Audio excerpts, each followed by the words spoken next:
fábrica, composición y clasificación sería lo que vamos a ver de manera inmediata, ¿no?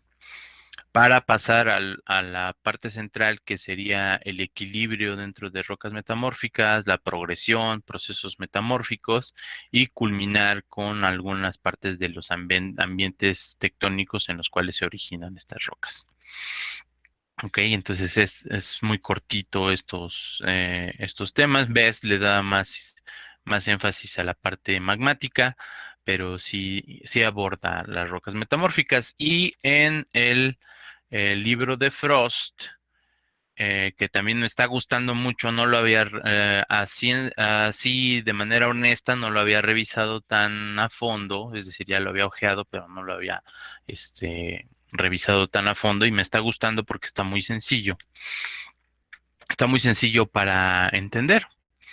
Entonces, en este libro está Introducción a la Petrología Metamórfica, capítulo 11, ¿no? Con tipos de metamorfismo y los factores del metamorfismo, que vamos a empezar a ver hoy también, y lo que es interpretación de diagramas metamórficos, que también es otra situación, y otra vez de manera central, lo que son facies metamórficas. Facies metamórficas es la culminación o la integración de todos los criterios metamórficos como tal. Sí, entendiendo las fases metamórficas, ustedes entenderán muchos de los procesos tectónicos y muchos de los procesos eh, de interacción de distintos sistemas, ¿va? Entonces ahí comenzaremos con estas sesiones, ¿ok? Entonces, si no tienen algún comentario, pregunta, pues ya podemos comenzar. ¿Todo bien?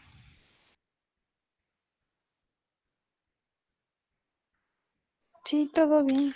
Ok, vamos a comenzar. Sí, todo bien, profe. Bien, entonces, ok, entonces tenemos la introducción a la petrología metamórfica, ¿no? De manera, vamos a profundizar algunos temas, pero al mismo tiempo, pues de manera muy general, ustedes ya conocen el metamorfismo, como definiciones, el metamorfismo es el proceso de cambio composicional y mineralógico y textural de las rocas, ¿no? Que inicialmente han estado en algún ambiente. En particular, hablo de un ambiente como el ambiente de su origen y después en algún ambiente dentro de la litosfera. ¿Sí? Esencialmente lo que vamos a ver dentro de petrología metamórfica es los procesos litosféricos de forma sólida.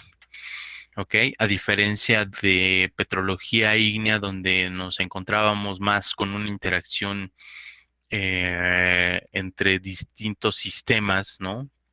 Hablo, por ejemplo, del magmatismo que se da en profundidad y luego pasa a ser una parte líquida, ¿no?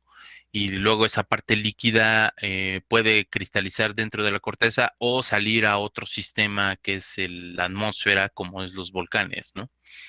Entonces, a diferencia de eso, la petrología metamórfica, pues, es más de tipo sólido. Ok, entonces aquí teníamos bastantes imágenes, pero pues se me ocurrió plantearles esta bonita situación donde el jade, ¿no? En tiempos ancestrales del clásico maya, pues era una piedra preciosa para ellos, ¿no? Era no recuerdo cuál es el vocablo para jade en maya, pero era sagrada prácticamente, ¿no? En el vocablo en náhuatl es chalchihuite, que es piedra verde, y que era también apreciada por el mundo náhuatl. Pero aquí en este mascarón es un mascarón famoso, es el mascarón del rey Pacal de Palenque, y pues está constituido de rocas metamórficas. y tiene esta configuración, es muy bello, ¿no? Es bastante bonito.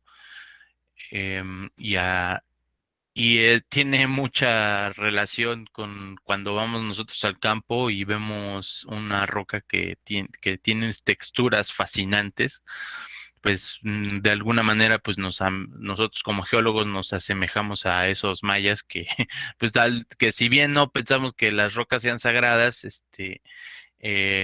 pues sí nos sorprendemos con todos los procesos y más si ustedes empiezan a leer La Roca, no tanto los libros, es decir, sí los libros, pero más bien a leer La Roca, a saberla leer, qué es lo que les está diciendo con todos los procesos tectónicos que ha sufrido, ¿no?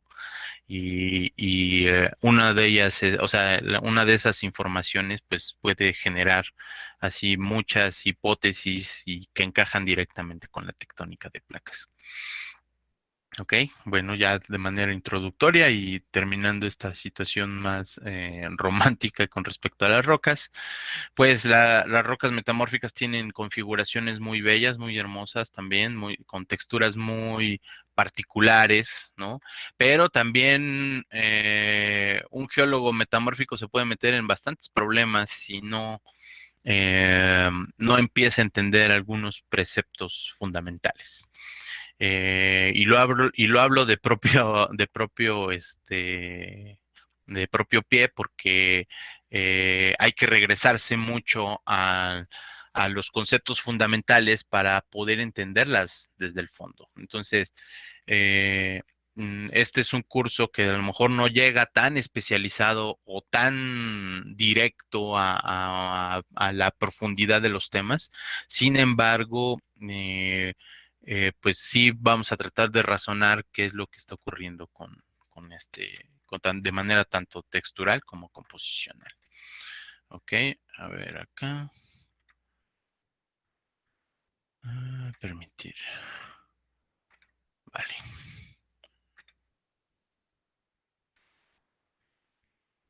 Ok, entonces, ¿cómo comenzamos nuestra reseña de la petrología metamórfica? Nosotros sabemos desde petrología ígnea que pietra es roca, piedra, y logos es pensamiento, razón, ¿no? Y entonces es el pensamiento, ¿no? O la ciencia que trata de las rocas. Entonces es el estudio de las rocas y los procesos que lo originan. Y esto es lo que les decía, ¿no? Que las rocas metamórficas competen casi siempre a la tierra sólida, a la corteza del manto superior y es todo ello en un contexto geodinámico, ¿sí? A todo ello a un contexto geodinámico. Permítame.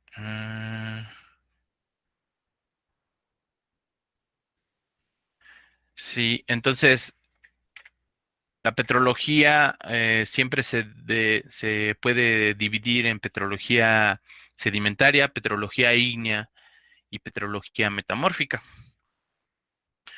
Y este estudio de las rocas, sobre todo para petrología metamórfica, que experimentaron cambios físicos, químicos debido a un calentamiento y a una presurización. Aquí de entrada es algo importantísimo. ¿Qué, ¿qué es la palabra calentamiento y una presurización? Es incrementar energía a los sistemas, ¿sí? Son sistemas termodinámicos y entonces otra vez volvemos a posicionar a las rocas metamórficas como sistemas termodinámicos que los podemos abrir o cerrar dependiendo del enfoque del estudio petrológico que vamos a realizar, ¿sí? Entonces eh, eso es bueno, ¿no? Que ustedes lo vayan visualizando y lo vayan definiendo, ¿ok? Entonces, casi siempre las rocas tienen un cambio textural, ¿sí? Y su estructura y mineralogía indican su origen en una alta temperatura y también a veces en altas presiones. pero eso se puede ir distinguiendo con el otro concepto que se denomina facies. Facies, entonces, ustedes si anotan la palabra, seguramente cuando la empiecen a hojear estos capítulos de los libros, se la van a topar a cada rato, ¿ok? Entonces, otra de las situaciones que es interesante, bueno, aquí vemos a un geólogo ahí observando unas rocas en una montaña y pues está en condiciones congelantes, es decir, está a 0 grados y prácticamente está en presión atmosférica o prácticamente es una atmósfera de presión, ¿no? Como tal. Entonces, mm, la pregunta fundamental es, ¿cómo es que estas rocas están en la superficie? ¿Sí? ¿Y cómo es que se han preservado a lo largo de su historia para que nosotros las colectemos y veamos esa mineralogía? ¿Ok? Entonces siempre se van a topar con este ejemplo y lo voy a repetir en varias ocasiones dentro de estas sesiones. Si ustedes sacan un hielo del refrigerador, este no se derrite de manera inmediata, a menos de que lo calienten, es decir, a menos de que le incrementen de manera muy rápida y súbita energía. ¿Cómo pueden derretir un hielo de manera muy rápida? Pues a lo mejor acercándolo al fuego o metiéndolo a un pocillo con otra agua caliente, ¿no? Y entonces eso acelerará el proceso, ¿ok? Entonces, lo que nosotros vemos es un concepto fundamental que se llama metaestabilidad, ¿sí? Ahorita, las rocas que ustedes ven, a lo mejor han colectado en una práctica de campo, sobre todo si son rocas de metamórficas, las tienen a lo mejor ahí en su escritorio y a un lado en su cuarto, abajo de la cama, etcétera. Si ustedes las ven, tienen una mineralogía clara. Son hielos, a final de cuentas, que tienen un derretimiento o una inestabilidad a largo plazo, ¿sí? Lo que están haciendo es que los han sacado de su ambiente de origen y ahorita están a 0 grados y prácticamente están en una inestabilidad, pero su inestabilidad es muy lenta, ¿no? Es decir, su cambio composicional o mineralógico es muy lento. Algunos de ellos sí los podemos observar de manera muy rápida, por ejemplo, las alteraciones por intemperismo, la oxidación y eso podrían ser parte de ese análisis que podemos hacer, ¿sí? Eh, mm, de sacarlas de su sistema termodinámico original, ¿ok? Entonces, lo que hace el geólogo, ¿no? Una vez dicho eso, lo que hace el geólogo es tratar de observar y cuantificar las condiciones de temperatura y presión a la cual se originó la roca. Y hay distintas técnicas para realizarlo. Algunos son cálculos estequiométricos y termodinámicos combinados con ecuaciones termodinámicas. Y también hay cuantificación por otros medios, ¿no? Isotopías, cantidades isotópicas que pueden ayudar a verificar en qué profundidades cristalizaron algunos minerales. ¿Ok? Y de igual forma, enseñarnos la arquitectura, es decir, la estructura fundamental de, de las em, de la tectónica que está involucrada. ¿Ok?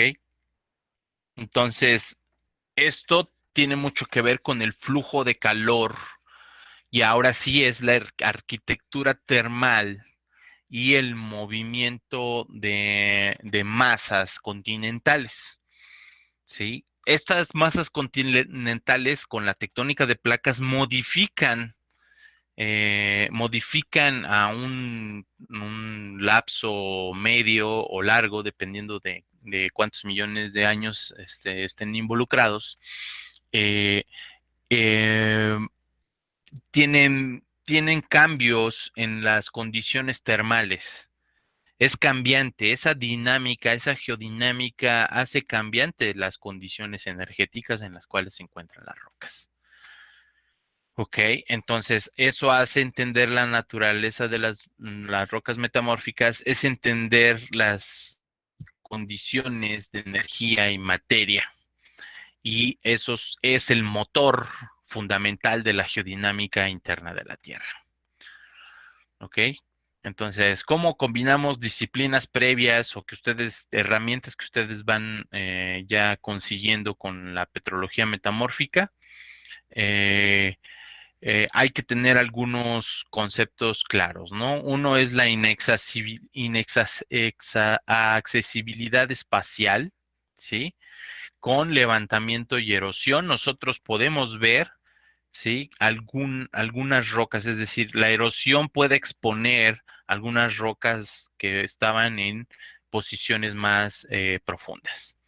Y lo mismo ocurre con algunos levantamientos, ¿no? Ustedes conocen los levantamientos isostáticos, pero ese es en un primer orden, es decir, la isostasia es una hipótesis que se está volviendo teoría dependiendo de qué tipo de observaciones nosotros incrementamos, ¿no? La isostasia es global, ¿no? También es otra forma de decirlo.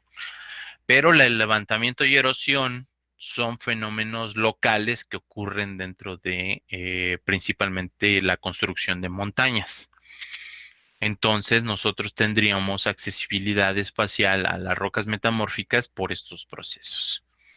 ¿Sí? Otra manera de observar las rocas metamórficas es mediante cenolitos líticos que han sido arrancados por magmas y que traen estos pedazos que en algún momento nosotros comenzamos a observarlos como las peridotitas, ¿no?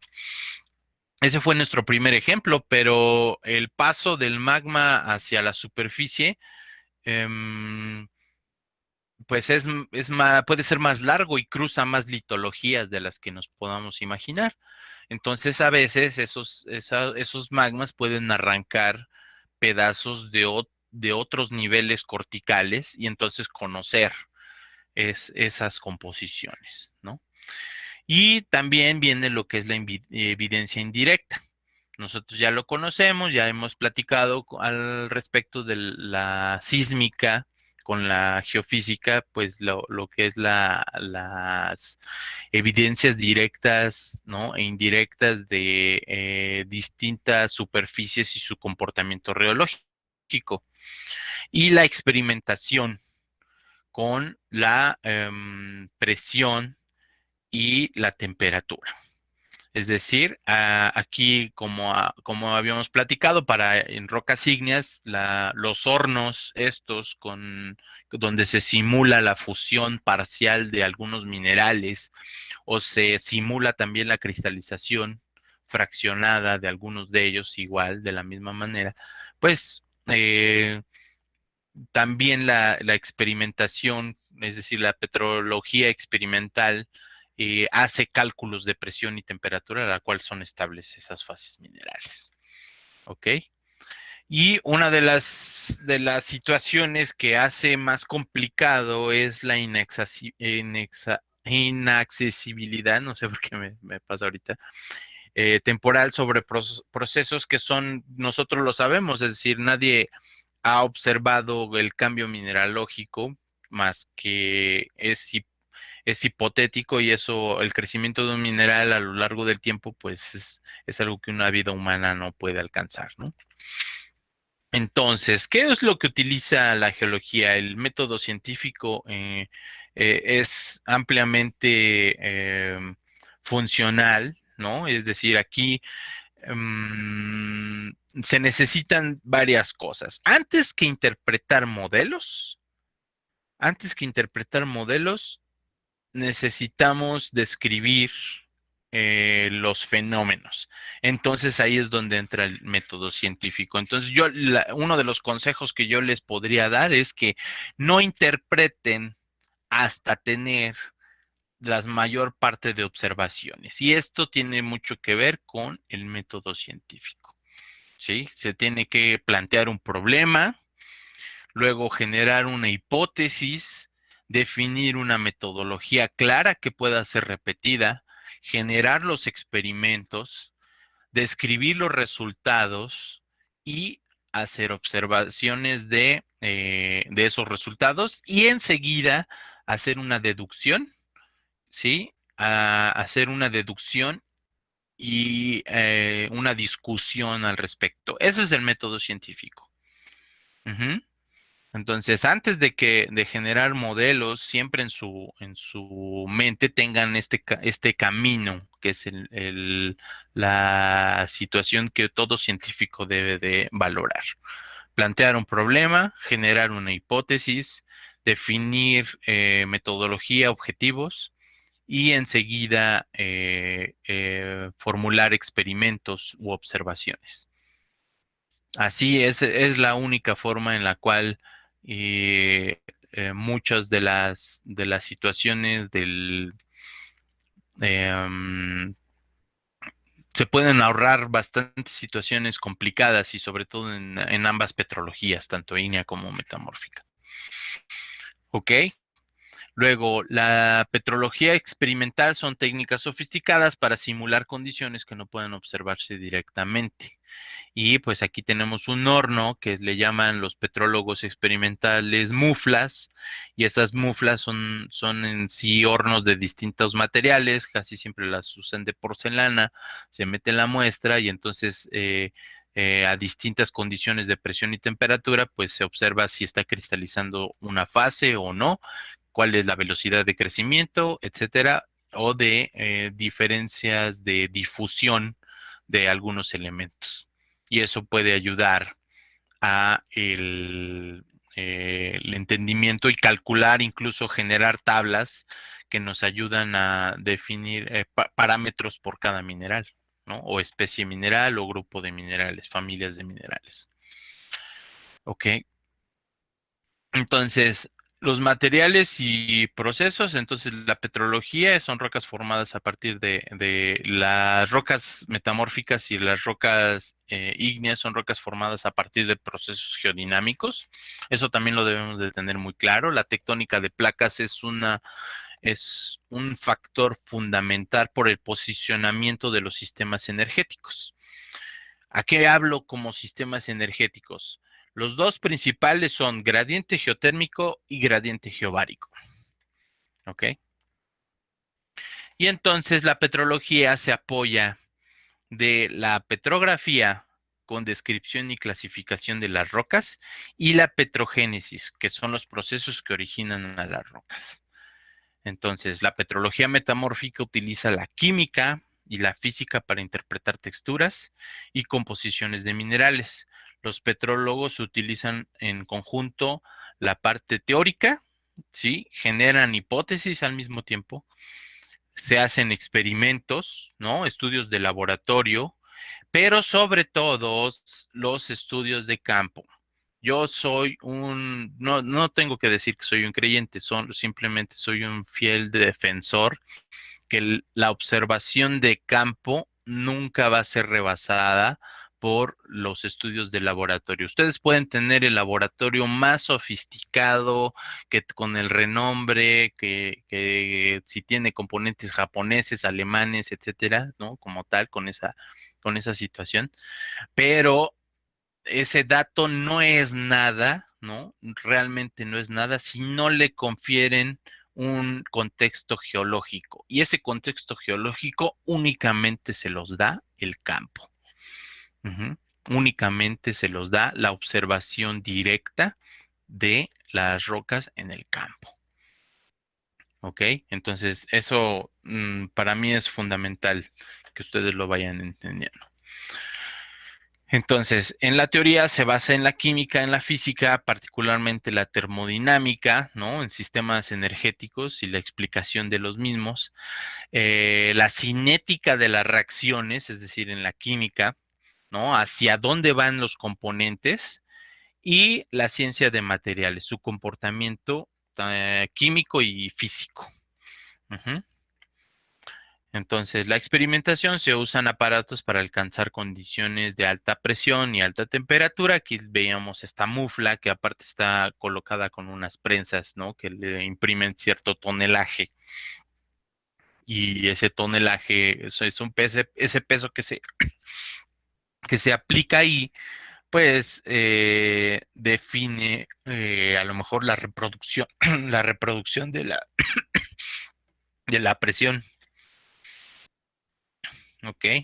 Y más investigaciones de laboratorio, que esto incluye estudios de la estructura cristalina, la textura y la composición química de los materiales y de los minerales. Y lo que estamos viendo aquí es una microsonda electrónica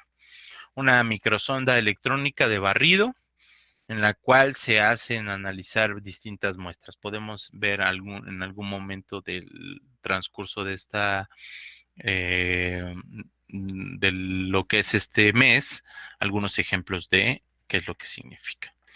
Y el trabajo de campo que implica hacer una cartografía, ¿sí? Casi siempre es hacer mapas, buenos mapas, y una colecta de muestras, así como interpretaciones de campo sobre petrología y estructura determinada en regiones. ¿Ok? Ahora bien, vamos a ver el contexto en el cual están las rocas metamórficas, ¿sí? Aquí hay distintos colores en los cuales ustedes pueden ver que la distribución de las rocas más antiguas está en los escudos. Aquí está el escudo africano, el brasileño o amazónico, la parte norteamericana, ¿sí? Fundamentalmente en Canadá y en Groenlandia. ¿Ok? Una parte está también acá de este lado en Australia, ¿no? Que son rocas mayores a 2.500 millones de años. Luego están algunos dominios que son un poco más claros, ¿no? Que son de 1.000 a 2.500 millones de años, que son estos que tienen esta distribución. También forman parte de los escudos. Aquí sí hay una división entre ellos dos, ¿sí? Entre estos dos dominios. Ya a partir de los 1.000 millones de años, generalmente ya no se consideran escudos, ya son rocas que se han ido amalgamando, ¿sí? Que han ido conformando los continentes y han ido acrecionando, es la palabra, han ido acrecionando a las cortezas. Entonces ustedes pueden ver que hay unos más entre los 200 y los 1.000 millones de años. Estoy hablando del Triásico a los 1.000 millones de años, que es el Proterozoico. ¿Ok? Y hay otros cinturones, por ejemplo, en el Anillo de Fuego, aquí está Japón, de este lado está la península de Kamchatka, acá Indonesia, y también en América, desde las Aleutianas hasta la Patagonia, ¿no? Toda esta franja, pues son rocas mucho más jóvenes, menor a 200 millones de años. Aquí no tiene tanto detalle porque algunos de estos bloques aquí en medio, pues también hay rocas que son igual de viejas, ¿no? Entonces, en todas estas unidades rocosas que están planteadas aquí, hay rocas metamórficas. Ujú. Y fundamentalmente intervienen distintos ambientes tectónicos, entre ellos tanto las zonas divergentes como las zonas convergentes. ¿Sí? Y que esto, sobre todo en las zonas convergentes, pues es lo que nosotros podemos ver que está emergido de los océanos y es donde nosotros nos posicionamos y podemos observar estas rocas metamórficas. ¿Ok? Entonces, aquí pongo el ejemplo de dónde podrían ustedes encontrarse de forma clásica las rocas metamórficas. Está la placa de la India, ¿no? Inclusive si ustedes ven aquí un rasgo muy lineal, me voy a hacer el acercamiento. Aquí ven un rasgo muy lineal, pues es prácticamente el carril en el cual avanzó este microcontinente que es la India y colisiona con Asia, cerrando en medio lo que es Paleotetis. Este Tetis ese es un mar antiguo del Cretácico y lo que hizo fue generar montañas, que es la cordillera de los Himalayas, ¿va? Entonces, y también la meseta del Tíbet, de este lado, ¿ok? Entonces también hay rocas, cinturones que pueden ser muy bien distinguibles en otros puntos. Vean ustedes, las rocas metamórficas tienen una distribución de cinturones, casi siempre así es. Podría ser muy fácil de mapear, no obstante que tiene sus complicaciones. Sí, vean ustedes, son como tiras o listones a los cuales se les puede distinguir de manera muy, les digo, aparentemente muy sencilla, ¿no? Pero no lo es tanto, ¿ok? Y pues es la generación de montañas, ¿no? Como tal. Algunas de ellas plegadas, algunas de ellas cizalladas, milonitizadas, ¿ok? Y pues México tiene y contiene una diversidad de rocas muy interesante. De norte a sur podemos ver, ¿no? Que también aquí hay zonas de convergencia, las cuales, pues, si nosotros tomamos en cuenta que las zonas de convergencia ayudan a la exposición de rocas metamórficas, pues lo que hace es como meter una cuña en una placa muy grande, muy rígida y entonces levantar. Entonces, en muchos de los terrenos del sur de México, terrenos geológicos, pues van a estar caracterizados por ser terrenos cristalinos, tanto ígneos como magmáticos, como metamórficos, ¿no? Aquí hay otros tipos de zonas, por ejemplo, acá en el Caribe, ¿no? Si hago aquí el acercamiento, pues ustedes pueden reconocer distintos dominios. Aquí está la faja, aquí al norte está la faja volcánica transmexicana, aquí está el Citlaltépetl, de este lado está el Popocatépetl, el Iztaccíhuatl, de este lado está Xinantécatl, ¿ok? Y todos de aquí hacia abajo, prácticamente, ¿no? Aquí hay una interacción entre lo que es la parte volcánica, una parte sedimentaria, ¿no? Clásicamente las calizas, y después de las calizas viene un conjunto, un mosaico de rocas y estructuras y formas, es decir, de manera fisiográfica, que ayuda bueno, que no siempre ayuda, pero que ayuda a entender qué es lo que está sucediendo en la profundidad de la corteza, ¿no? Entonces, estos son los famosos terrenos cristalinos del sur de México. Sí, estoy hablando de complejo Arteaga en el terreno guerrero, de este lado, el complejo Acatlán, ¿no? Que es paleozoico. El complejo Arteaga es cretácico.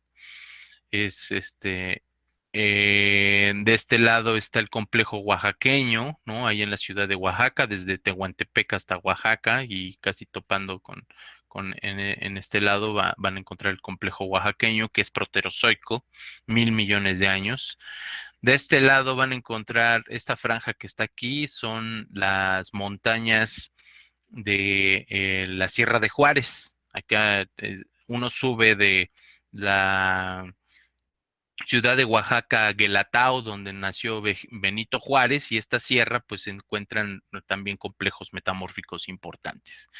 Y toda esta franja de aquí, desde Salina Cruz, luego Puerto Escondido, Puerto Ángel, Huatulco y luego Acapulco, pues lo que vemos es una franja muy bien definida, voy a hacer acercamiento, que si ustedes ven tiene un rayado, ¿no? Que va paralelo a la costa del Pacífico.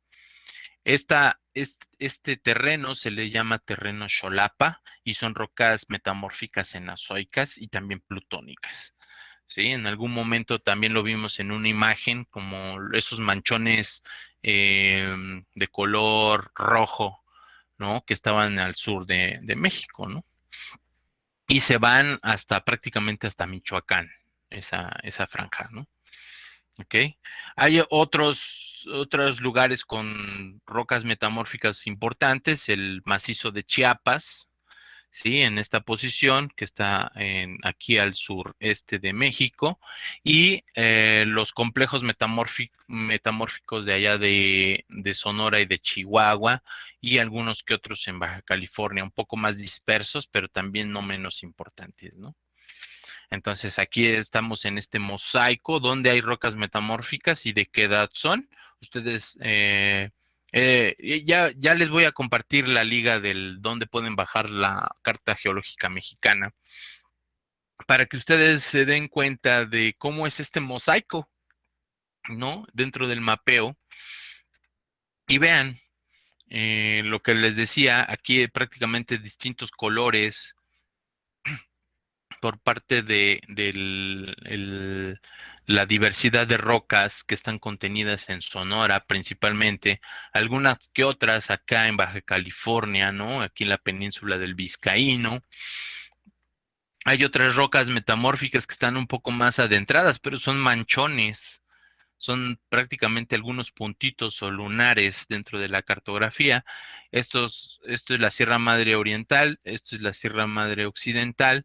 Esto está constituido principalmente de ignimbritas. Les menciono los rasgos principales, hay muchas más provincias, pero esto es el cinturón plegado del orógeno mexicano, el cual pues tiene esta configuración o lo que les decía, que es esta franja de la faja volcánica transmexicana, que es del Cenozoico, y luego algunas otras rocas sedimentarias que ustedes pueden observar aquí en color azul y verde que cubren al mosaico de rocas metamórficas que están en morado, en café, ¿no? En rojo y el macizo de Chiapas acá en un morado muy bien definido, ¿no?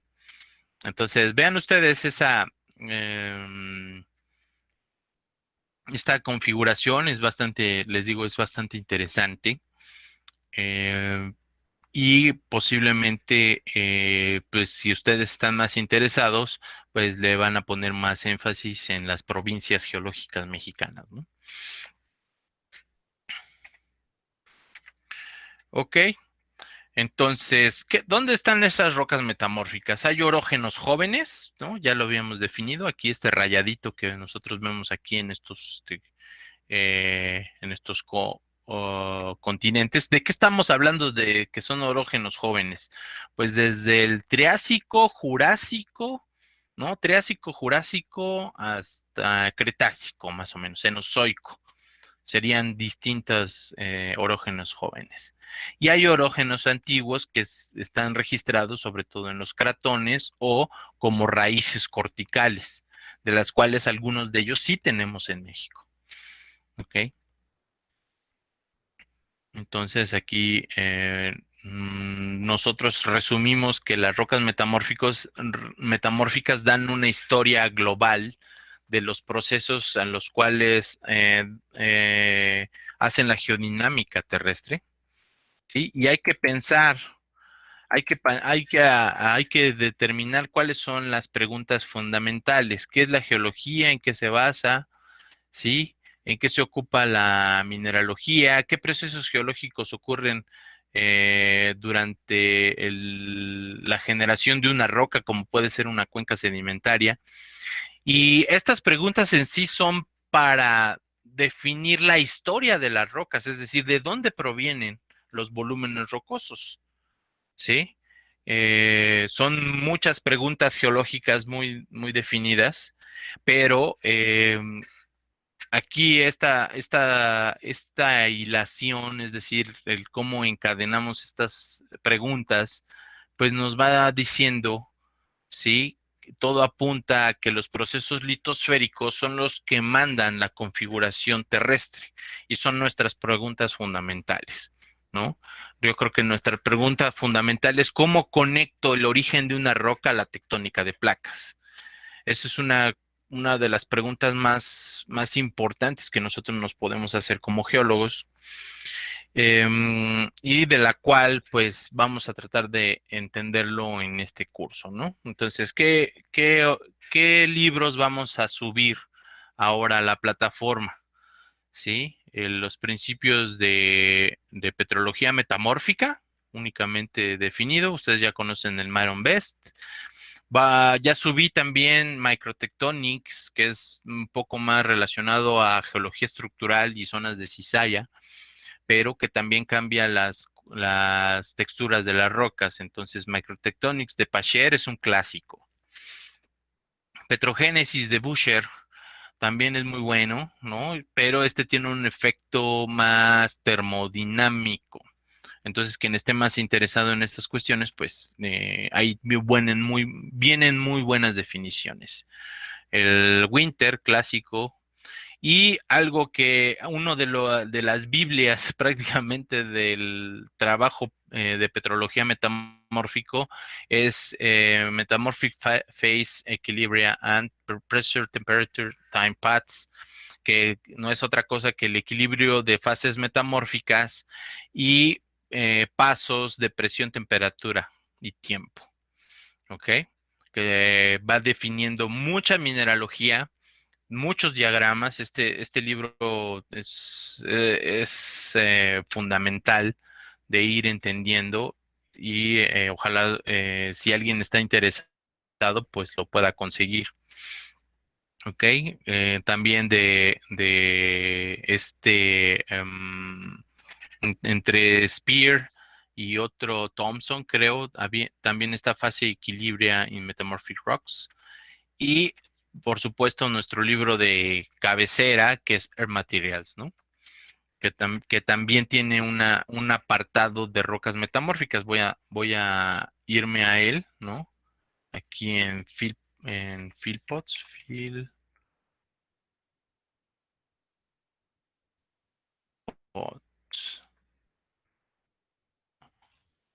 Es, voy a hacerle así. Ahí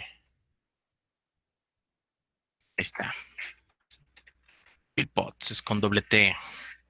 Por eso no lo encontraba. Aquí hay un capítulo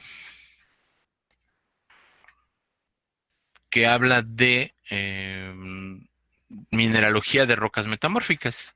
Entonces, en esta parte del libro, materiales, fundamentales, cristalografía, mineralogía de rocas, ok. Y minerales formadores de rocas ígneas, algunos procesos termodinámicos, ¿no? Introducción a la termodinámica. Vamos a hacer algunos pláticas o charlas, discusiones de lo que significa la termodinámica. Entonces hay que revisar estos conceptos. También está explicado la energía libre de Gibbs, equilibrio termodinámico, diagramas de fases multicomponentes. Ustedes ya saben lo que es este apartado de dónde están las rocas ígneas, pero el que a nosotros nos va a ayudar más es el de rocas metamórficas, que aquí en el capítulo 14, ¿sí? No, minerales formadores de rocas metamórficas. ¿Ok? Entonces ahí si ustedes van a este libro, capítulo 14, van a encontrar una diversidad bastante buena del trabajo por realizar, ¿no? ¿Ok? Y aquí pueden ustedes consultar directamente qué minerales son los que vamos a empezar a mencionar en nuestras clases. Ok. Hay algunos otros que nos pueden ayudar y que sobre todo ahora que entremos a las cuestiones de petrografía, ¿no?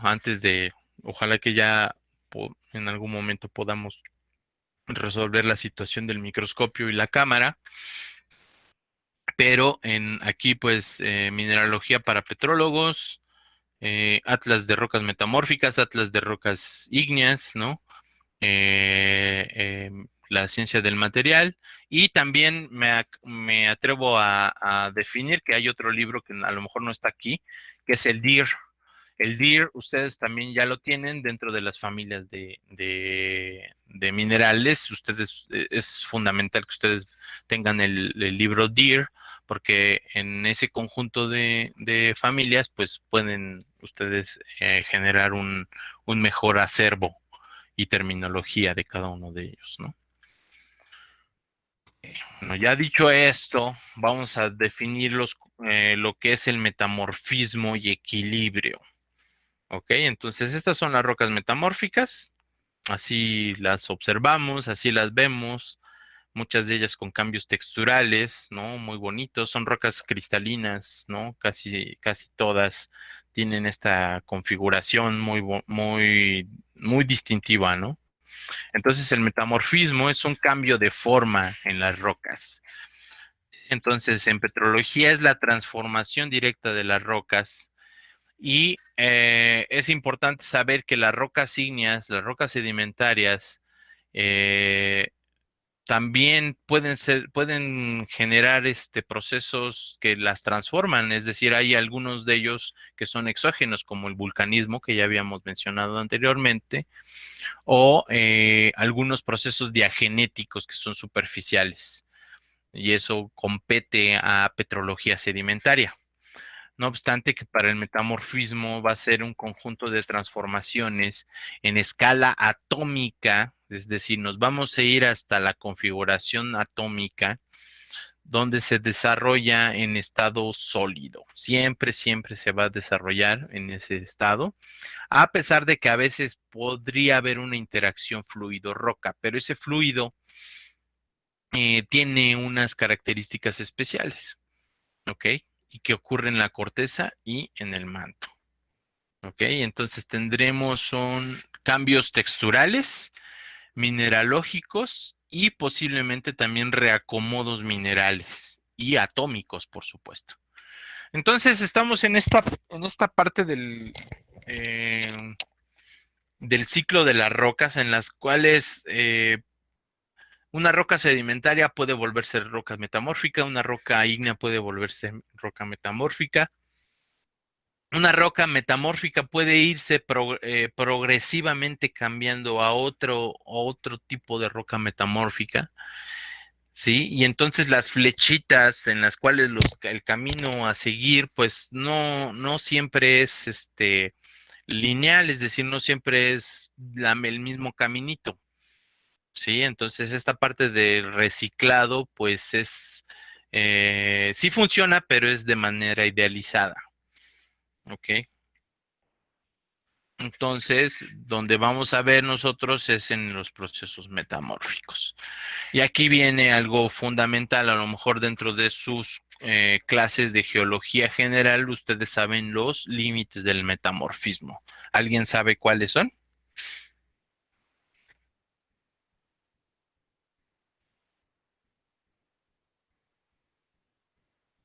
No. ¿No saben cuáles son los límites del metamorfismo? Mm, mm, mm. ¿No? Son límites físicos y espaciales. A ver, dígame, otra persona. ¿Podría ser la temperatura y la presión? No. O sea, tienen que ver, pero no, esos son factores, no son los límites. ¿Puedo? ¿Me escucha, por favor? Sí, sí, te escucho. ¿Cuáles son? Ahí ya no te escucho.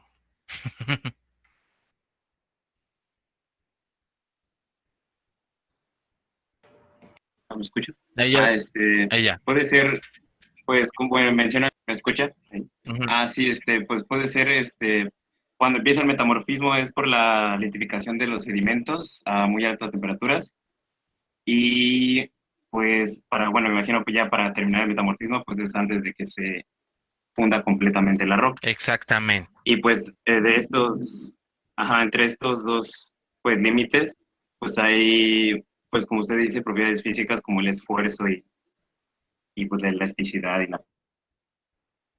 El esfuerzo, el incremento de temperatura, etcétera, ¿no? Entonces, sí, efectivamente, la litificación de una roca sedimentaria, ese es en el caso de que sea una roca de la elasticidad. cual provenga una roca metamórfica, tendríamos esta situación, ¿no? Como un límite. El límite se llama diagénesis. La diagénesis es un proceso sedimentario último en la configuración de una roca sedimentaria, ¿ok? ¿A qué temperatura ocurre esa diagénesis? Aprox.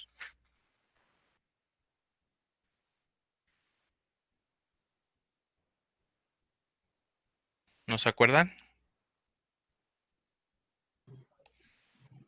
No, ¿No? ¿A 200? ¿Eh? ¿A qué temperatura ocurre esa diagénesis? Podría ser como 600 grados. No, es muy alta. 150. Eran 200, ¿no? Dos, 200. 250 grados. Es un umbral, efectivamente. Si nosotros tomamos en cuenta el gradiente geotérmico también. ¿Ok? Entonces, 250 grados. Y la fusión parcial, como hemos visto en distintos puntos, pues la fusión parcial ocurre por tres casos: incremento de temperatura, disminución de presión o incorporación de fluidos a estos sistemas que están en más altos gradientes geotérmicos. Entonces, a este límite, a diferencia del que está acá arriba, que es diagénesis, a este límite le vamos a denominar anatexis, fusión parcial. ¿Ok? Entonces, en medio pueden ocurrir distintos fenómenos metamórficos.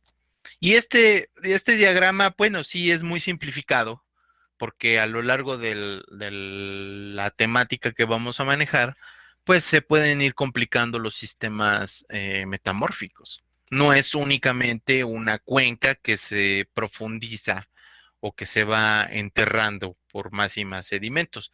Si hiciéramos esa observación únicamente como fue en antaño o como hasta los años 60, estaríamos hablando de teorías como, no teorías, sino hipótesis en ese entonces, como el neptunismo, ¿no? Que sabemos que no funciona, ¿ok? En el cual, pues, los mares ascienden y descienden en los niveles del mar y en sus niveles, y entonces tenemos la generación de este tipo de cuencas, ¿no? Entonces, por eso es que no me gusta tanto este diagrama, pero lo que sí me gusta de este diagrama es que hay un límite entre la litificación con su diagénesis y la fusión parcial. ¿Ok? Y que después nosotros las vemos hacia la superficie dependiendo de cómo es el levantamiento tectónico en cuestión. ¿Ok? Entonces ahí está diagénesis y abajo está la fusión parcial. ¿Ok? Entonces, ¿cuáles serán los primeros productos del metamorfismo? Los arcillosos.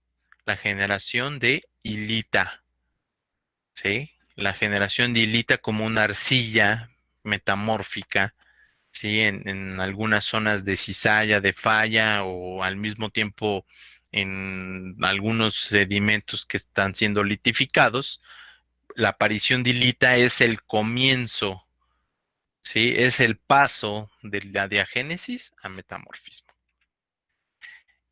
Y la observación de que estamos ante el umbral de procesos metamórficos y de magmatismo es la migmatita, que es una combinación de roca metamórfica con roca ígnea. ¿Ok? Entonces, aquí, cuando veamos una migmatita, estamos prácticamente en ese umbral de metamorfismo. Entonces, aquí les presento de manera inicial uno de los diagramas que va a aparecer de manera recurrente y al cual ustedes pueden acudir en cualquier momento. ¿Sí? No tanto por lo que está adentro. A estas cosas que están aquí adentro pueden variar de muchas maneras. ¿Sí? Pero siempre, casi siempre van a encontrar diagramas con presión, profundidad y temperatura, aquí en el eje de las X. ¿Sí? Vean ustedes, dentro de esa profundidad, pues a veces hay procesos que están en corteza oceánica muy somera, una corteza media o profunda de corteza continental, hacia acá hasta los 80 kilómetros, 80, 70, 80 kilómetros están las raíces corticales orogénicas, y más hacia allá hay algunos terrenos que han sido subducidos incluso directo dentro del manto, ¿no? Más allá de los 100 kilómetros de profundidad, y los cuales algunos de ellos sí han regresado a la superficie, pero hay que saber en qué ambiente y por qué, ¿ok? Y esto se puede calcular con la presión, ¿sí? Con algunas asociaciones minerales, ¿sí? Que vamos a determinar como paragénesis. Las asociaciones minerales, aquí ustedes vayan observando este término, las observaciones de minerales determinan que hay algunos minerales que conviven y que únicamente pueden convivir ellos y pueden estar estables en algunas condiciones de presión o de temperatura. A eso es a lo que nosotros vamos a denominar como paragénesis mineral, a esa asociación. Y esa asociación es cambiante con el tiempo. ¿Ok? Entonces, así como vimos el diagrama que está aquí con la diagénesis y la migmatización, la anatexis, nosotros tenemos esta porción donde va a estar estas rocas metamórficas. Prácticamente este recuadro mochado que está en azul es el campo de acción de las rocas metamórficas, ¿sí? En estas condiciones de temperatura y presión, ¿ok? Aquí hay condiciones que no son posibles en el planeta. Aquí son terrenos de ultra alta presión, aquí son terrenos de ultra alta temperatura, es decir, son condiciones de mucha, mucha temperatura que también pueden estar colocados en algún momento. Pero donde nosotros nos vamos a manejar fundamentalmente es aquí, ¿sí? Lo que es metamorfismo. Lo de acá es sedimentación y diagénesis, y por eso decían 200 grados, ¿no? A veces algunos autores lo colocan en 250, 230, pero sí, 200 grados es razonablemente bueno. ¿Ok? Entonces, ¿cuáles son las transformaciones que sufren las rocas metamórficas? Texturales, mineralógicos y de diferenciación metamórfica. Es decir, a veces hasta hay una separación de componentes. ¿Ok? Entonces, de una textura, ¿sí? Ustedes pueden ver aquí un granito con su textura fanerítica, ¿sí? Con los minerales aleatoriamente, es una forma aleatoria la que está aquí, ¿sí? Y de este lado, pues ya lo ven bandeado, ¿no? Lo ven como listones, esta roca que está aquí, a pesar de que tengan los mismos componentes. Este cambio textural ya define un metamorfismo. Y en microscopio ustedes lo pueden observar de esta manera. Este granito tiene esta configuración, ¿no? Fanerítica granular, y de este lado es una textura que vamos a denominar granoblástica bandeada, ¿ok? En el cual estos mismos cuarzos y feldespatos que están aquí también se encuentran de esta manera, pero, por ejemplo, hay un cambio mineralógico sustancial. Aquí había una biotita, una mica biotita generalizada. De este lado, muy posiblemente esa biotita pues cambió, mandó a otros componentes y al mismo tiempo está creciendo otro tipo de mica, en este caso es mica blanca. ¿Ok? Puede haber cambios mineralógicos, ¿sí? Donde es posible observarlo con andalusita, silimanita, que son ambos aluminosilicatos, ¿sí? Silicatos de aluminio, vean, andalusita y silimanita, que también es uno de los ejemplos clásicos dentro de las rocas metamórficas, ¿sí? Estas nosotros las vamos a denominar como transformaciones polimórficas, es decir, mismos componentes, pero distintos arreglos de retículos cristalinos. Y uno de esos ejemplos es la andalusita y la silimanita. Hay otro tipo de transformaciones que son no polimórficas, como la hidratación, ¿sí? Las vamos a ver en algunas reacciones metamórficas. Pero la hidratación, es decir, minerales que inicialmente son anhidros, como los piroxenos, que ustedes ya conocen mejor, son transformados o son comidos, ese material es comido, ¿no? Usado por otra fase mineral que es el anfíbol. Y el anfíbol sí contiene el hidroxilo, ¿no?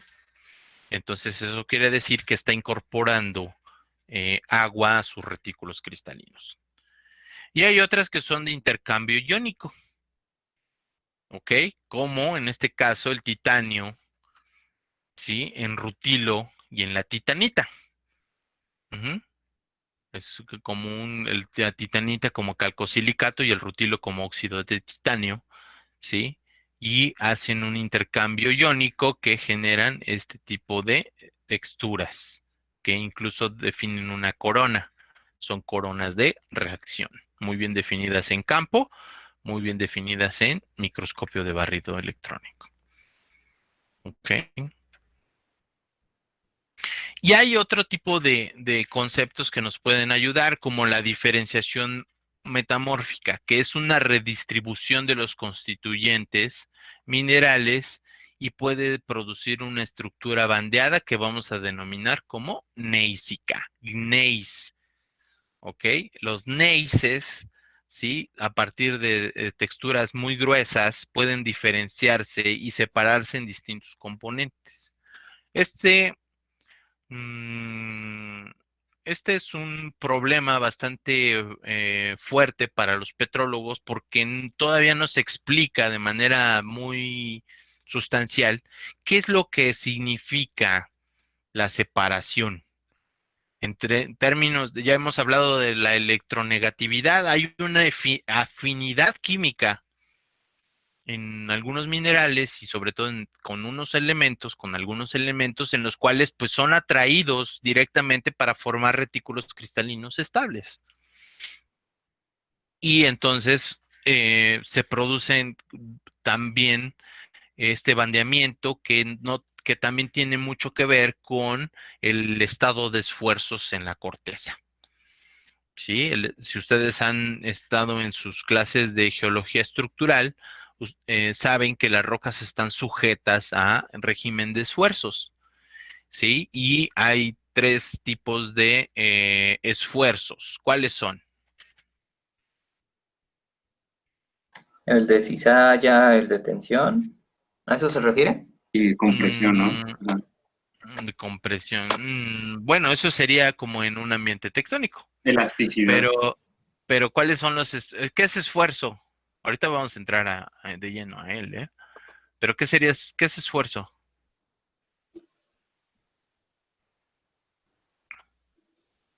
Es el trabajo, ¿no? Que Una se le fuerza ejerce aplicada a en un una material. área. Un trabajo, muy bien, esa es la definición física, muy bien. Y en la ecuación fundamental del esfuerzo, ¿cuál es? ¿Puede Ah, ser deformación? no, deformación es consecuencia del esfuerzo. El esfuerzo es una energía. La deformación es la consecuencia de esa energía. Abusados. Tengan mucho cuidado con esa distinción. Entonces, ¿cuál es los tres esfuerzos principales? Vamos a hablar de ellos, ¿no? Pero a lo mejor alguien se lo sabe, ¿no? Ok. Esfuerzo es fuerza sobre área, por unidad de área.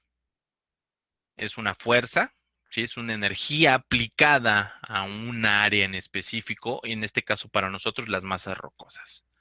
Y este esfuerzo en las rocas fundamentalmente se divide en tres. Esfuerzo litostático, que es presión litostática, ¿sí? Presión de poro, cuando la roca es porosa y contiene fluido, genera también una presión interna, ¿sí? Por la incompresibilidad de los líquidos. Ujú. Y número tres, esfuerzo deviatórico. El esfuerzo deviatórico es la presión deviatórica o desviatórica o dirigida y es producida por la tectónica de placas. ¿Ok? ¿Ya lo recordaron? No. Maestro, ¿qué es deviatórico? Que está dirigido. Y ese O sea, esfuerzo es un esfuerzo que está dirigido a cierta área en en específico. cierta área en específico. Y esa área en específico es como me acaban de decir, puede ser convergente, ¿sí? En una zona de convergencia, puede ser divergente, como una zona de dorsal, rift, o puede ser transformante, transcurrente. Entonces solo eso entra en esfuerzo deviatórico, lo demás, el litostático y de presión a poro de esa parte. Ahorita lo revisamos, pero el esfuerzo litostático es muy similar a la presión hidrostática. Ustedes conocen los fenómenos con presión hidrostática, ¿verdad? Mm, Creo que no. ¿No? Esta, No, si ustedes meten un balón, una pelota esta de playa, la meten en la alberca, ¿no? ¿Cómo va a ser la presión del agua en la pelota? de igual forma en todos, ¿no? En todas direcciones. Entonces sí conocen la presión hidrostática. Ok, ok. ¿Ok? Sí, ¿Ok? ya la recuerdo. Ya la recordaron. Ok. De igual manera que tenemos esa presión en el agua, existe una presión litostática, que se refiere a la carga de rocas en la cual está confinada una roca. ¿Sí? Es decir, toda la columna de rocas que están por encima de una otra roca en específico. Eso es a lo que vamos a denominar presión litostática. Y también se ejerce en todas direcciones. Pero esa no define un patrón, ¿no? Y viene la presión de poro. La presión de poro es en rocas porosas, a veces hay contenido fluido y ese contenido de fluido ejerce una presión focalizada en la pared de los minerales, de la misma magnitud en la cual está ejerciéndose una presión. ¿Ok? Es como una presión contraria. A veces, si hay más fluido, es un gran factor, ¿no? Ese fluido puede provenir de los anfíboles o de las micas, por ejemplo, ¿sí? O ese fluido puede venir o provenir y generar también presiones de poro si es una arenisca con impregnación de agua, por ejemplo, también, ¿no? Entonces es muy común. Y el tercer caso es el esfuerzo deviatórico.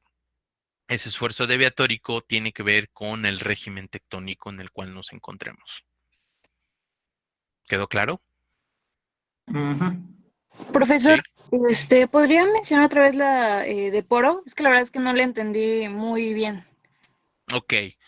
Si tú tienes una roca porosa, ¿cuál es tu roca porosa que puedas entender más fácil? Así que te venga a la mente así mucho más fácil.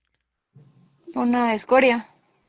No, la escoria puede tener vesículas, pero no están contenidas entre sí. Ah, O ok. sea, sí tiene huecos, ¿no?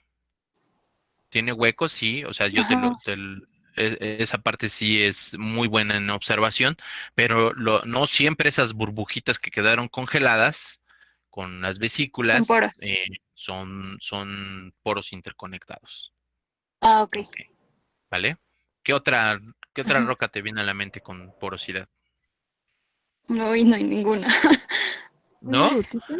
Arenisca. Una, lu- una arenisca, fundamentalmente una arenisca, ¿sí? Ujú. Entonces, ¿cómo son los contactos en los granitos redondeados de las areniscas? No pueden ser netos. ¿A qué me refiero con netos? Que prácticamente toda la superficie de una esferita, hipotéticamente si es una esfera de un cuarzo, por ejemplo, tenga en contacto con otro cuarzo, ¿no? Si son partículas redondeadas. Entonces tienen un contacto tangencial, ¿sí? ¿Ya lo vas dibujando? Sí, ¿Sí? sí, Ok, sí, sí, sí. entonces dibuja tres granitos. Ahora, yo lo podría dibujar acá en el Jamboard, ¿no? Pero Ujú. dibújenlo ustedes dentro de esa imaginación. Dibujen tres granitos que tienen contacto tangencial entre sí, ¿ok? Sí. Se forma un triangulito, un espacio en medio. ¿Estoy en lo cierto? Ajá. Ok. Sí, así es. Ahí esa es una porosidad que es ocupada por matriz, es decir, sedimento más fino, pero también por Ujú. fluido. Ujú.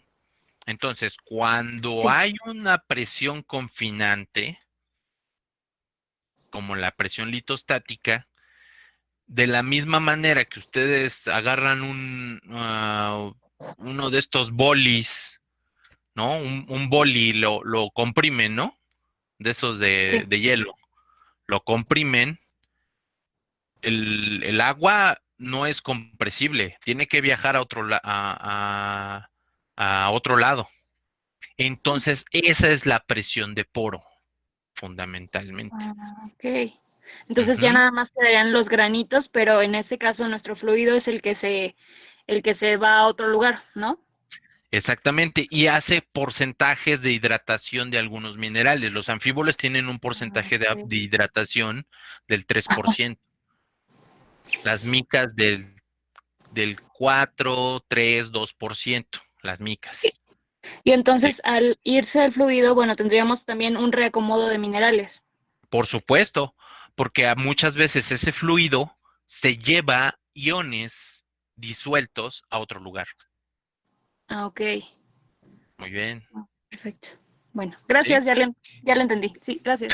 Ya lo entendiste. Y el otro, el esfuerzo deviatórico, pues tiene que ver con la tectónica de placas, Sí, ¿no? gracias. Con los regímenes de deformación, de tectónicos, ¿no? De deformación también, pero con los regímenes en los cuales intervienen esfuerzos corticales que pueden ser verticales o horizontales. Ujú. Ok, muy bien. Entonces, un granito que tiene un arreglo aleatorio, al sufrir el metamorfismo, pues se transforma en un gneiss cuarzo feldespático, ¿vale? Una caliza, ¿no? La que ustedes me digan dentro de su petrología sedimentaria, un Waxstone, un Paxton, un Mudstone, ¿sí? Eh, un Boundstone con un chorro de clastos o de bioclastos, ¿no? Puede sufrir metamorfismo y generar un mármol, ¿no? Una lutita, ¿sí? Una lutita como tal puede sufrir metamorfismo y entonces generar un gneiss pelítico de origen sedimentario, con todo y su bandeamiento composicional. Es ahí donde les digo que como de esta aleatoriedad de componentes, pues ahora ya tiene esta configuración bandeada, ¿no? Con separación. Y un basalto, como ustedes conocen, así bonitos, con textura porfídica y con un fenocristal de olivino o de plagioclasa, ¿sí? Ahora los ven como este tipo de rocas, que es las eclogitas, ¿no? Entonces, esas son preguntas fundamentales dentro de la petrología metamórfica. Aquí que vemos una escoria, ¿no? Como decía aquí nuestra compañera, una escoria puede ser vidrio volcánico, pómez, inclusive. La escoria sí es de composición máfica, ¿no? Y la pómez sí es de composición félsica. ¿Estamos de acuerdo? Ok. Entonces, si es una escoria de composición máfica, pues esa misma escoria se puede transformar en eclogita. ¿Sí? Entonces, misma composición, diferente textura y nueva mineralogía. Entonces, ¿cuáles son las causas de esta transformación? ¿No? Entonces, lo podemos explicar desde el punto de vista termodinámica, desde el punto de vista termodinámico, como sistemas energéticos, el cual utiliza lenguaje matemático. Y la naturaleza se comporta como asumir que muchos sistemas energéticos se comportan de manera predecible, es decir, nosotros podríamos saber de manera repetida qué es lo que puede estar sucediendo con una asociación mineral. ¿Ok? Entonces, hay un ejemplo muy fundamental que es la energía potencial gravitacional. Entonces, este es un símil, es un análogo.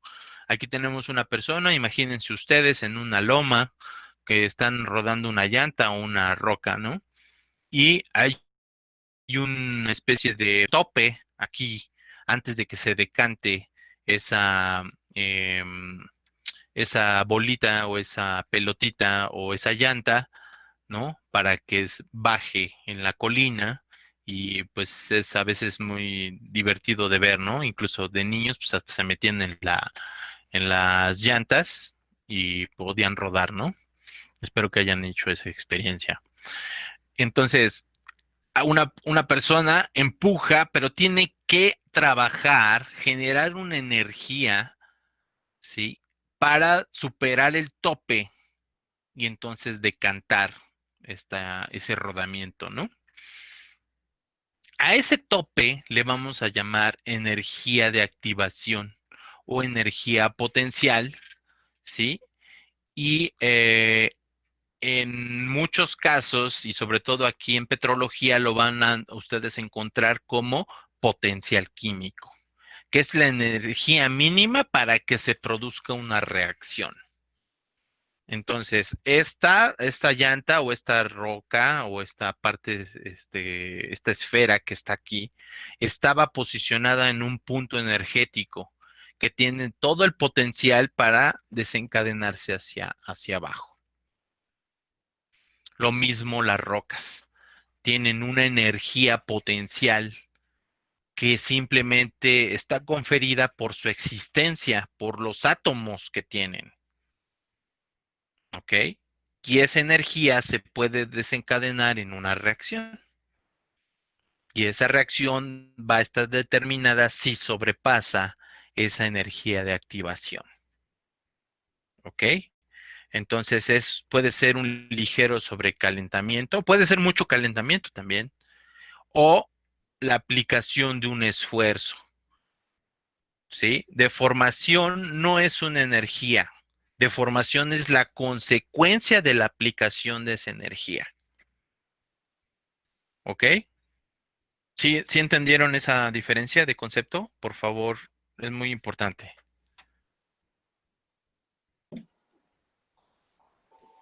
Más o menos. ¿Sí? ¿Por qué? ¿Qué pasó? Es que no entendí lo de la energía libre de Gibbs. Ahí me perdí. Bueno, aquí hay una energía que, que es la energía potencial que contiene toda la materia, a la Ujú. cual si le activamos, es decir, con un mínimo de energía, desencadena reacciones. Ese mínimo de energía se llama energía libre de Gibbs, ¿sí? Y Ujú. tiene que ver con la entalpía, la entropía, la temperatura. Ujú. Ahorita la Ah, vamos a ver. entonces, a lo que se está refiriendo que la deformación va a ser la consecuencia de esta liberación de energía, ¿no? No es una liberación de energía, es una aplicación de energía a la roca. La Mm, roca por sí misma, no siempre, pero la roca por sí misma no genera energía. Se le aplica energía, ujú. ¿sí? Ok. ¿Ok? Entonces, ¿Cómo cómo aplicamos energía? Al cambiar su posición en la corteza. Ahí es donde viene el contexto geológico, ujú. ¿sí? Es decir, si una roca está somera, es decir, dentro de la erosión, el transporte y luego va a una cuenca, esas partículas están ahí en la cuenca de distintas composiciones, ¿no? Luego viene el sepultamiento, la subsidencia, es decir, empieza un hundimiento de la cuenca como tal, pues va a llegar a ciertas profundidades en las cuales el gradiente geotérmico va a crecer. ¿Están de acuerdo? Ajá, Entonces le estamos confiriendo, le estamos aplicando energía calorífica a esa roca. Y luego, aparte, tenemos los esfuerzos que acabamos de platicar, ¿no? ajá. Que son el esfuerzo litostático, el esfuerzo de presión de poro y el esfuerzo deviatórico. ¿Ok? Ok. Ajá, En- Entonces, también le estamos aplicando una energía externa a un componente, a una masa rocosa. ujú. Ahora bien, ahora bien, ustedes empiecen a imaginar las distintas arquitecturas, tanto termales como de distintas presiones en ambientes tectónicos. Imaginen una zona de subducción, imaginen una zona de dorsal. En la zona de dorsal, ¿quién juega un papel más importante, la presión o la temperatura? La presión. En una zona de dorsal, Ah, bueno, La temperatura, sí, la temperatura. En una zona de subducción, la presión. la la presión, presión. pero también un poco la temperatura, es decir, va combinada las dos. ¿Sí? Mm, Y hay distintos tipos de metamorfismo en los cuales actúan esas energías. Entonces, es importante, muy fundamental, ¿sí? Que entiendan esta raíz. A las rocas metamórficas se les aplica energía que les cambia las texturas y les cambia las mineralogías, ¿sí? Hay algunas reacciones que sí son de comportamiento químico de sacar energía, ¿sí? Pero eso son propiedades que ustedes pueden definir, ustedes pueden ir a buscar, que son propiedades extensivas e intensivas, ¿sí? Extensivas es de que se necesita, extensiva es de que de una masa se propaga hacia afuera. Intensivo es de que a una masa se le tiene que incorporar energía para producir un cambio. Y entonces una de ellas es esa parte, ¿no? La energía calorífica y la energía por presión. ¿Ok? Y esto nos manda a lo que es equilibrio. ¿Sí? Ustedes ven aquí, nuestros gimnastas pues tienen un equilibrio de tipo estático, ¿no? Dentro de las leyes de la mecánica y la estática. Entonces, este equilibrio, sobre todo en física clásica, pues tiene que ver con el equilibrio gravitacional, el equilibrio sobre todo de los cuerpos, ¿no? Que están en reposo y al cual se le aplica una fuerza, en este caso la fuerza de gravedad, ¿no? ¿Ok? Entonces, si nosotros tomamos en cuenta este mismo ejemplo, cuando no existe una reacción, ¿no? En un sistema energético, y en este caso otra vez vuelvo a referir a las rocas como energía, ¿sí? Entonces, si no tenemos una reacción, no vamos a tener incrementos de energía o no van a estar registrados esos incrementos de energía. Entonces vamos a decir que la energía libre de Gibbs es igual a 0. Y entonces tenemos un equilibrio. Pero nuestro mundo es cambiante.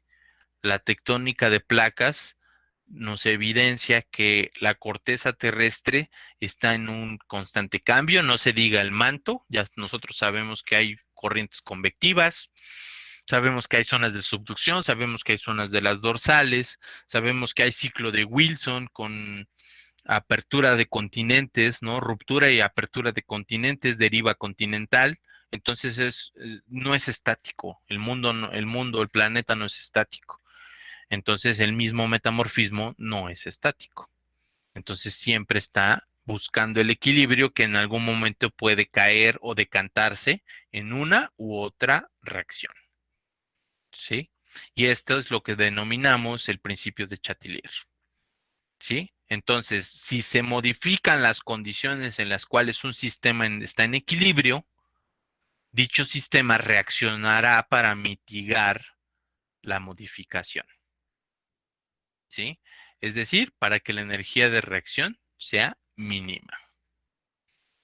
¿Ok? Entonces, este principio de Chatelier nos identifica directamente con que las reacciones metamórficas son un reequilibrio constante y progresivo de las rocas, dependiendo de qué condiciones corticales se encuentre. Y esas condiciones corticales pues van a estar referidas con el gradiente geotérmico y el gradiente geobárico. ¿Sí? Bien. ¿Ok? Entonces, una roca que está somerizada va a tener una energía aquí, ¿sí? Otra roca que está en una corteza media va a tener otras condiciones de energía aquí, ¿sí? De presión y temperatura. Otra roca que está en esta posición va a tener otras condiciones de presión y temperatura y mientras más se profundice, pues va a tener más, o sea, se van a incrementar esas condiciones de presión y temperatura. Entonces, solamente en un solo punto va a haber una misma presión. No puede haber en varias zonas la misma presión, ¿verdad? Sí, sí, debe haber. Es decir, este es un ejemplo. ¿En qué caso sería eso? En todos los casos, de hecho. Porque las observaciones, o sea, qué bueno que me preguntas eso. Tú ves aquí un diagramita, voy a hacer un acercamiento. Ajá. un acercamiento, ¿vale? Muy bien. Esta es una foto congelada de los Himalaya, ¿va? Ajá. Si tú haces una sección transversal, ¿no? Si eres un alpinista, vas, caminas, empiezas a registrar fallas, tipos de rocas, etcétera, y luego terminas acá en el Tíbet, ¿va? Ok, muy bien. En profundidad tendría esta estructura ya verificado con registros geofísicos, con sísmica, pues tienen estas fallas que están aquí, pues están prolongadas, ¿va? Entonces, esto lo haces en una semana, ¿no? Por ejemplo. Y eso significa que la roca que está aquí en esa semana, pues aquí va a permanecer otros millones de años y otros millones de años y otros millones de años. ¿Vale? Ok. Ahora, imagina esto a través del tiempo cuando lo regreses en cámara rápida. En cámara rápida, ¿sí? Tú y yo ya no existimos, ¿no? Pero existirán a lo mejor los dinosaurios. Y entonces una roca que a lo mejor estaba en esta posición ahora se encuentra de manera profundizada. ¿Por qué? Porque está en una zona de subducción. ¿Vale? Entonces, esto es con la observación de un punto. Pero este diagrama, por eso hice el acercamiento. Este diagrama temporalmente ocurre un concepto que ustedes deben de buscar y deben de empezar a trabajar, Este es simplemente algo experimental que ustedes, o sea, está muy bien definido, pero es algo que ustedes deben de experimentar y se llama diacronismo. El diacronismo geológico es que simultáneamente están ocurriendo procesos, ¿sí? Otro de los ejemplos clásicos de ese diacronismo es, esto te lo puse en la zona de subducción.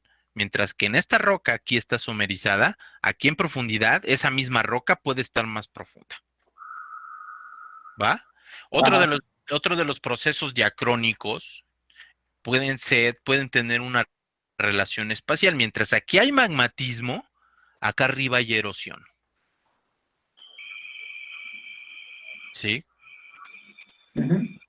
Entonces, donde nos vamos a concentrar en metamorfismos no es tanto en las partes superficiales, sino ya una vez que pasa el umbral de la diagénesis, es decir, después de los 200-250 grados centígrados. ¿Ok? Entonces, aquí es donde vamos a encontrar esas observaciones. Y un último caso, ¿sí? Generalmente nosotros vemos a las rocas como cortes en este sentido, es decir, como cortes transversales de montañas, o de subducción, o de arcos volcánicos. Ajá. Sin embargo, los volcanes se extienden espacialmente también de manera horizontal. Entonces, una cosa es hacer un corte en esta dirección, pero también podríamos hacer un corte a la mitad de este bloquecito o hacer el corte hasta el final de este bloque. Y Y todo tiene sería diferente, diferente, ¿no? exactamente, es la tridimensionalidad del proceso geológico, ¿vale? Ujú. Entonces, podemos hacer observaciones puntuales, colectando muestras, haciendo láminas delgadas, pero hay que ser conscientes de que esto obedece a fenómenos regionales, Ok, ¿sí? Y quien entiende eso está del otro lado en geología y en la tectónica de placas, ok. Sí. ¿vale? ¿Alguna Ajá. otra pregunta? Este es el clavo, este es el clavo directamente de la petrología ígnea y metamórfica, ¿ok? Ok. Ujú. Bien, ¿algún otro comentario, pregunta?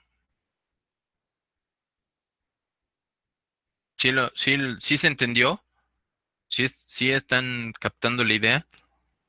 No es sencilla. Profesor, Sí, dime. bueno, ahí que representan eh, eh, Se escucha un poco entrecortado. eh, Ajá. ¿tienen el mismo tamaño? ¿O ese es como el resultado de todo lo que se... No, Y por ejemplo, por esa roca, ah, generalmente no tienen el mismo tamaño. Acuérdate también de las propiedades escalares de la geología.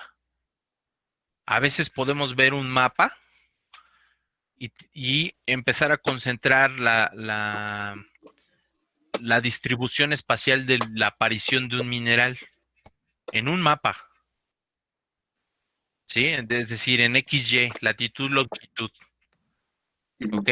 Y luego vamos caminando en la barranca y entonces vemos un afloramiento y podemos describir ese afloramiento y esa descripción de afloramiento puede ser aplicable a todo el mapa que estamos diferenciando con esa litología, ¿no? Y luego tomar sí, sí, sí. una muestra para llevar al laboratorio, le hacemos lámina delgada y entonces observar ese pedacito. Únicamente de ese orógeno estamos viendo ese pedacito. Y es infinito. Ujú. ¿Ok? Y luego, y luego, Ok, a sí, sí, esa sí. lámina delgada la podemos hacer pasar por una microsonda electrónica de barrido electrónico y definir cómo es su textura. Y definir cuáles son sus componentes, hacerle un mapeo elemental, ¿no? Que lo vamos a discutir y tenemos ejemplos de lo que significa ese mapeo elemental en una microsonda.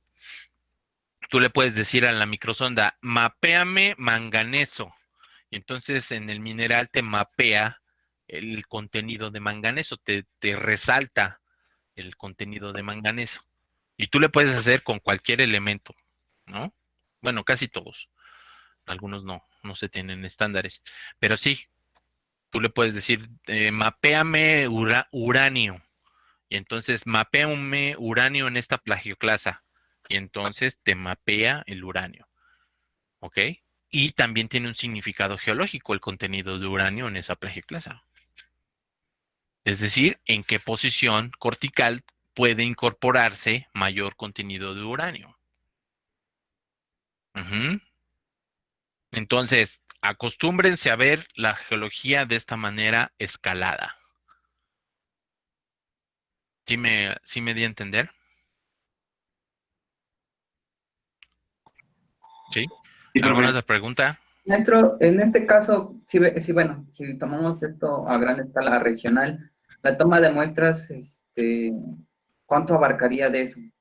Uy, Eso es lo que me refiero, porque supongamos, en una parte tenemos un evento X, cualquier evento. ajá, muy bien. Ajá. Tomamos una muestra de ahí, pero a unos 100 metros hay otro evento. Ah, muy bien. Esto Ajá, ajá. cambiaría bueno, esa zona, ¿no? Sí, Y yo te nosotros, lo, yo te lo voy a poner un poco más complejo. Si ajá, tú tienes una sucesión de areniscas con lutitas, ¿cómo son? ¿De qué tamaño son los estratos? Son centimétricos, ¿no? ujú, Entonces, pues para tomar una muestra tendrías que, para saber qué está pasando en la arenisca y en la lutita con el metamorfismo, entonces tendrías que hacer un muestreo de las dos, aunque estén a centímetros. ok. O mejor aún, haces la lámina delgada abarcando el contacto entre las dos litologías. Eso también aplicaría si uno de esos eventos, eh, ¿cómo se podría decir? Se mete dentro de otro evento. Ujú. Y también se pueden definir distintos eventos con las distintas asociaciones minerales. Pero ya estamos adelantando un poco el contenido del curso, Ah, ok. ¿ok? Entonces regreso. Sí, o sea, está bastante padre, pero sí, regresando a tu pregunta es de qué tanto, eso va a depender del detalle que tú quieras de resolución. De lo que esté Mientras, buscando, ¿no? ajá, mientras más densidad de puntos tengas en un mapeo, mucho mejor resolución vas a tener. Eso lo puedes ver en una foto, ¿no? Con los píxeles. ¿Estamos de acuerdo? Ujú.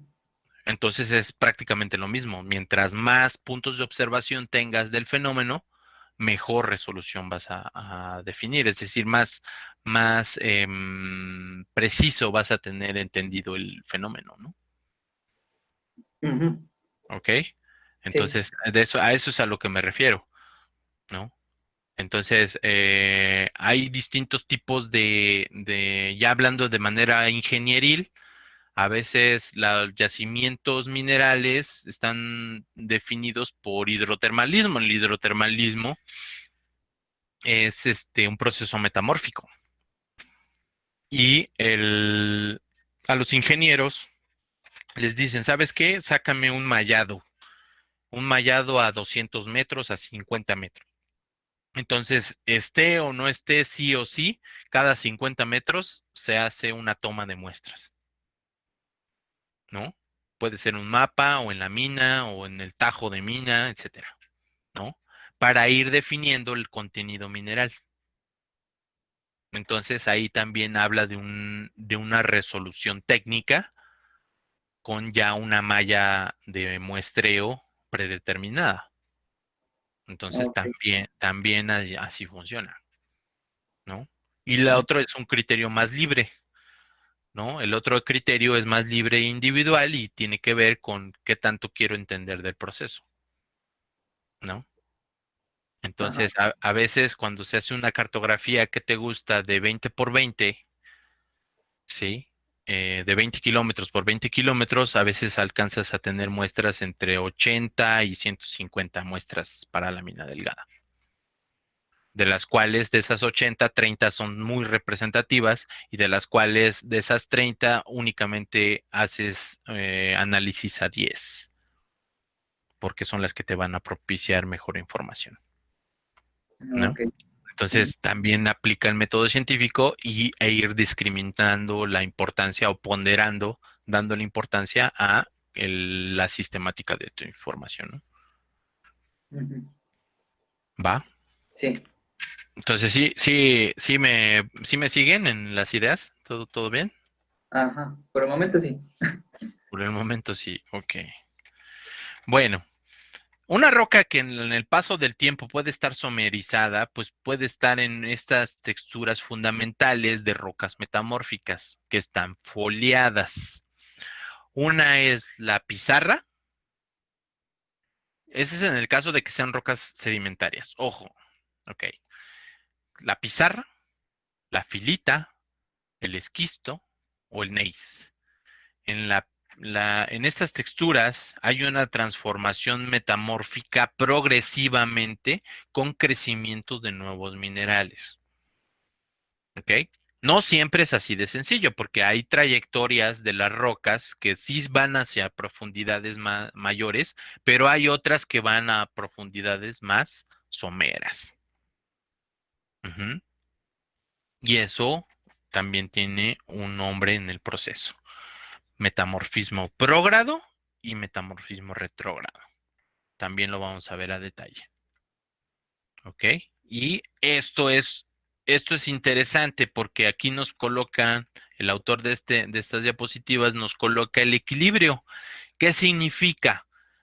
Que progresivamente, aquí está equilibrada, se desequilibra cuando cambia a estas condiciones y busca reequilibrarse en esta posición.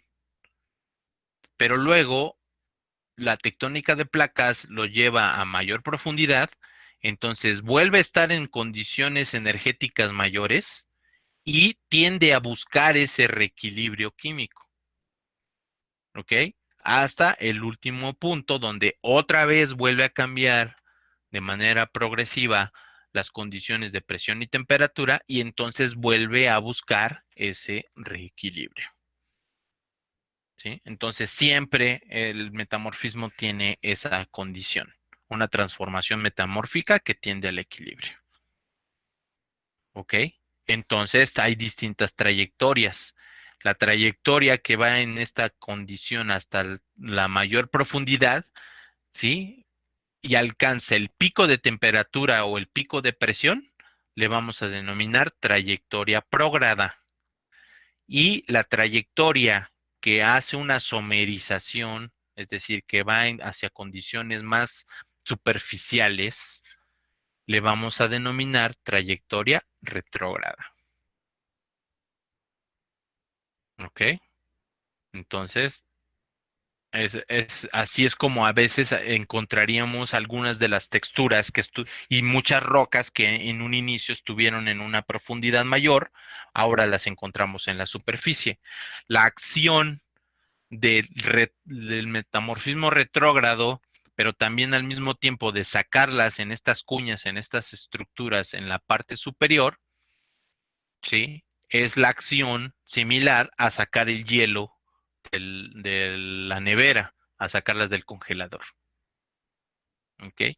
Es exactamente lo mismo. ¿Ok? Entonces, de una inestabilidad pasa a una metaestabilidad, topamos o superamos esa barrera del tope que hablamos como potencial químico y entonces se decanta otra vez, se genera una reacción metamórfica hasta generar una estabilidad otra vez. ¿Ok? Entonces, así es como funciona principalmente. ¿Cuáles son las energías? Otra vez voy a hacer un acercamiento. Aquí vamos a tener una carga litostática menor que una roca que está en esta posición. ¿Estamos de acuerdo? ¿Ok? Pero también la arquitectura del gradiente geotérmico va a estar cambiante en esta posición y más aún si está perturbado ese gradiente geotérmico con fusión parcial, porque las cámaras magmáticas van a proporcionar también otra fuente de calor. a lo mejor más puntual, pero también van a propiciar un disturbio en esa arquitectura. ¿Ok? Entonces, esas es las barreras de energía que se van a ir superando de manera parcial. ¿Ok? Y eso le vamos a denominar cinética de la reacción, que abarca un tiempo geológico determinado, ¿sí? Una energía calorífica que es medible con la temperatura y la disponibilidad de componentes químicos. ¿Ok? Es la disponibilidad de materia que puede ser incorporada a los nuevos retículos cristalinos.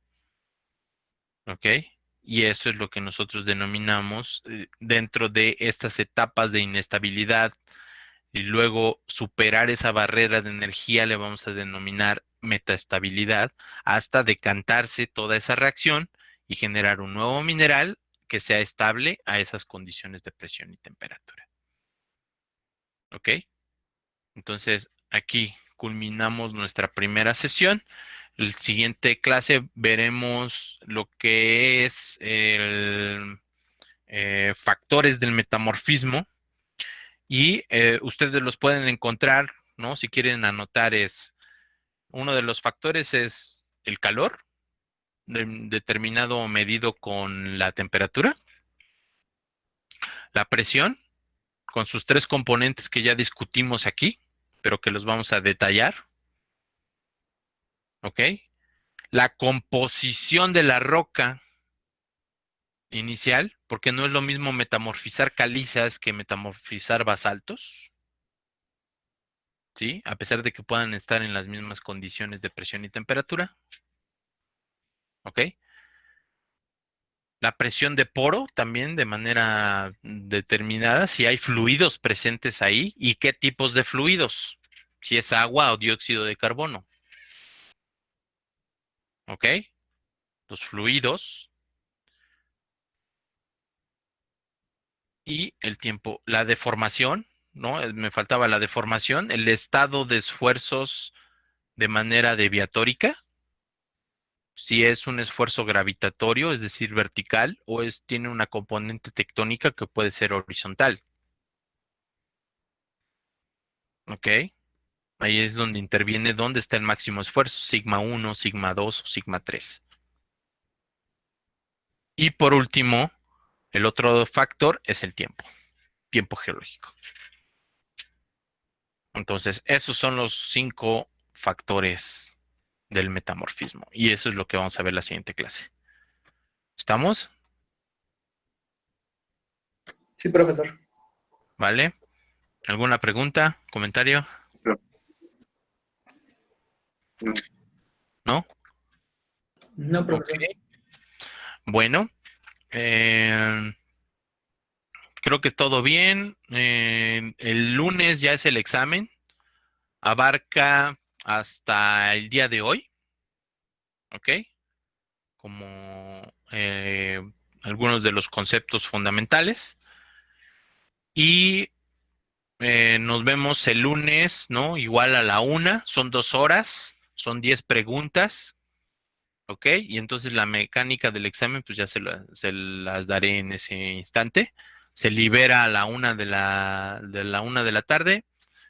Preferentemente, si alguien tiene alguna duda, pues es bueno que se conecten. Yo estaré conectado y me pueden hacer alguna pregunta o una duda de cómo se contesta, ¿no?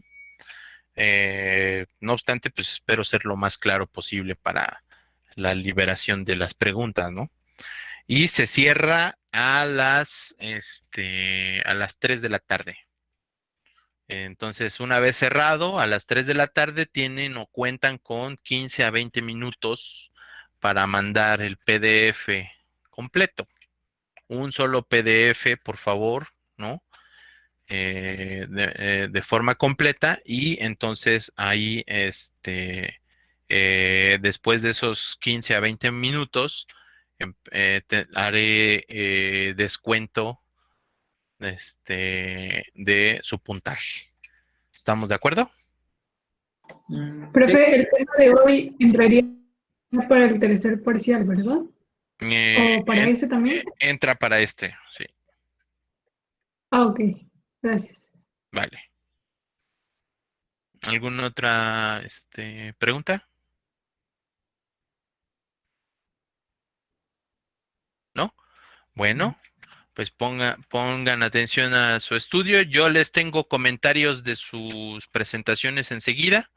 Yo llegué ayer en la tarde del viaje y pues ya no tuve el chance, nada más me empecé a poner en orden todo mi trabajo pendiente, correos, mensajes, etcétera, pues ahí lo iré desglosando poco a poco. Si hay algo urgente, pues también siéntanse en la libertad de preguntarme ahorita o en algún otro momento, ¿no? No hay problema. Ok. Y pues sí, nos vemos el lunes y el martes retomamos estos temas de metamorfismo. ¿Vale? Sí, Ok. sí, profe. Ok, nos vemos.